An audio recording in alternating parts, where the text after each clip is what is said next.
Hey guys, welcome back to another video, and in today's video we are doing the Shrine of Secrets review for the 14th of July 2021. So guys, we are back to weekly shrines now, and we did it for the most part. I only missed one day, which is because I was busy, but yes, so now they go back to normal, which now means every Wednesday again I'll be going back to it. I think I said last time, I think I might maybe take a break next week, just because, like, I don't know, doing this every day has been a little bit like, ugh.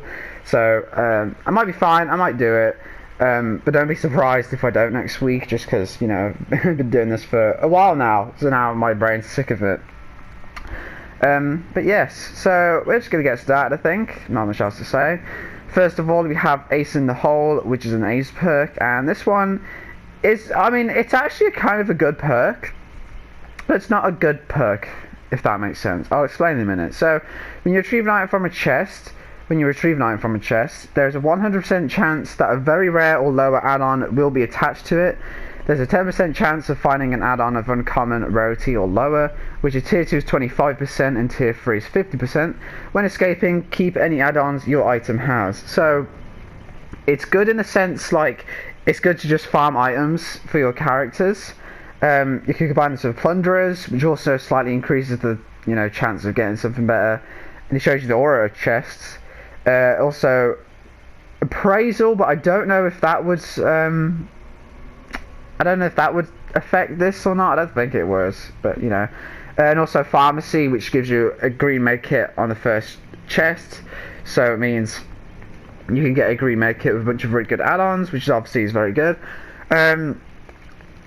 Yeah, so it's good in that sense, but it's not good because that's all it does. Like, it doesn't really help you in chase, doesn't help with doing gens. It's literally just to, like, farm items, which again isn't a bad thing. You could say the same about Pharmacy and again Appraisal. I think it's Appraisal that does that, isn't it?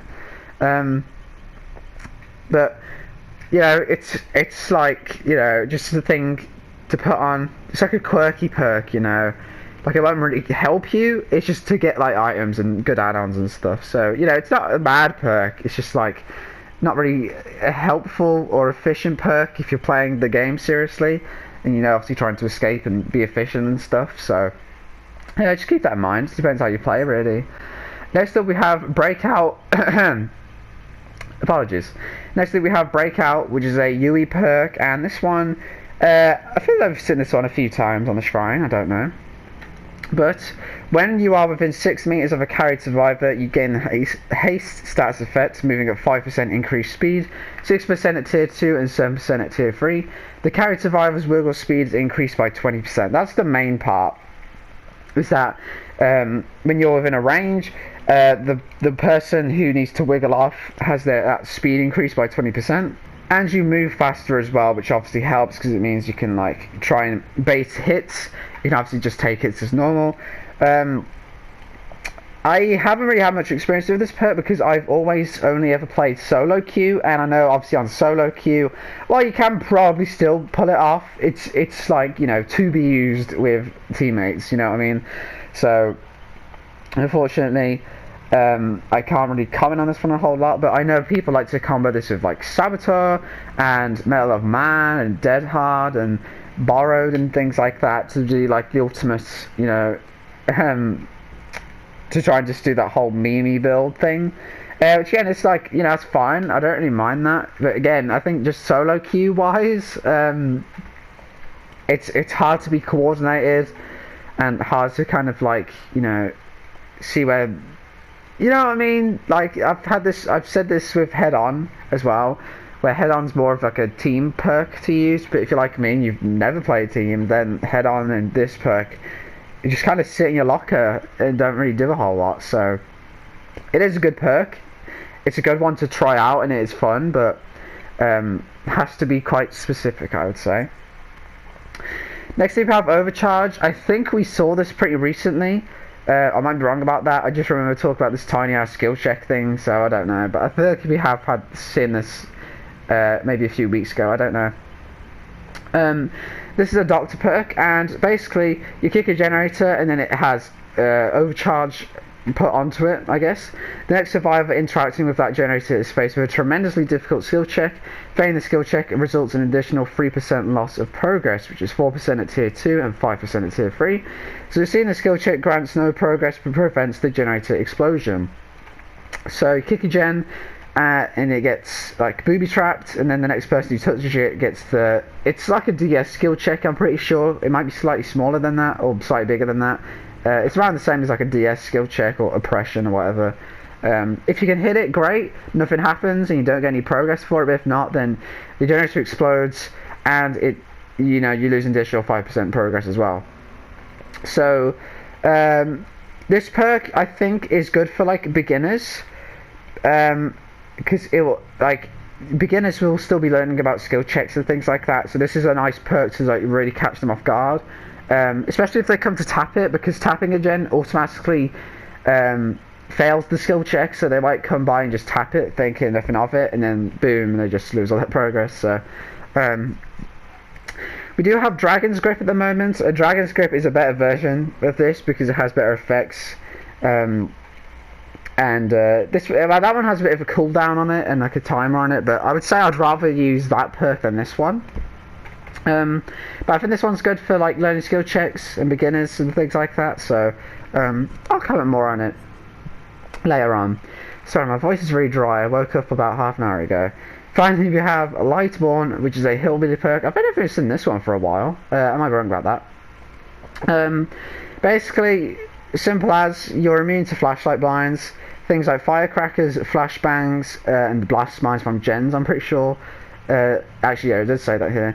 Survivors that attempt blinding you have their aura revealed for 6 seconds, which I forgot to look up the statistic for this one. I'm very sorry. I think I think it's 10 seconds. I think it's 8 seconds at tier 2 and 10 seconds at tier 3. I completely forgot to look up the statistic for this one. I'm very sorry. I'm pretty sure that's what it is. I'm confident it's 8 and then 10. But either way, you can't get flashlight blinded, and if they try, then they'll just have their aura shown to you for a while. And I think they might still get the points for killer blind, like the score event, but not actually blinding you. And again, it has things like you're immune to flashlights and the new flashbangs, the new blast mines. So that's good.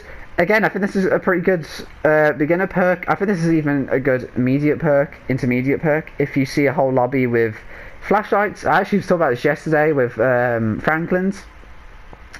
Yeah, it's just good to, like, if you're a bit paranoid, even if you are good at dodging things like flashlights, know how to do all that. It's a nice convenience to have, because it's nice to see them all sprint up to you and think they're really clever and everything, and then nothing happens, and then you just get to chase them down. You could combine this with agitation, I guess, if you wanted, just to fuck with them a bit. Maybe starstruck with that while you're at it. Yeah, it's not bad. I haven't used it in a while, because, again, I feel like I can evade flashlights pretty well, but I see the appeal. Now I'm going to go for which I think you should buy from the shrine, and I'm going to say get Overcharged if you're a newer player. However, I think on consoles Doctor is free anyway, so I guess you could just level up him yourself. But if you don't want to do that and get reserve perks and use the blood points on it, then yeah, I would say this is quite solid for learning skill checks and things. I think especially on lower ranks, this perk will have more an effect, because if they do miss the skill check, keep this in mind, if they do miss the skill check, then it will make the loud noise notification, so that someone's gone back to it. So it's like a mini surveillance kind of, because then you'll know that someone has gone back to touch it at least. So good in that sense. And again, this one doesn't have a cooldown. If they come back to that gen and they hit the skill check or not, and then they run off again, either way, well, not either way, because the other one, it will be regressing, but what I mean, you could just go back and kick it again. And I think this applies to multiple gens at the same time, but I'm not sure about that. But it's solid for new players. And for Survivor, I would say Breakout if you're interested and if you think you can get value from it, and you have teammates to play with, because again, solo queue is probably the biggest issue of this perk, is that you can't be coordinated at all. You can't have multiple people taking hits, unless they do, because sometimes that does happen, but trying to organize them to do that and everything doesn't really do anything. So if you're interested in this, sure, because her other perks actually are very good perks, I would say. They're pretty underrated. So, I guess you could just get this one. Ace in the hole, you know, it's good for items, I guess. Would I put 2,000 shards in the shrine for it? No. And again, Lightborne. Hillbilly's other 2 perks are great, so, and Hillbilly's a free character for everyone, so I would just level up him, so that's my opinion. But guys, that's gonna do it from me. Hope you enjoyed, I hope this helped, and I'll see you soon, hopefully. I don't know when it'll be, but I'll see you around.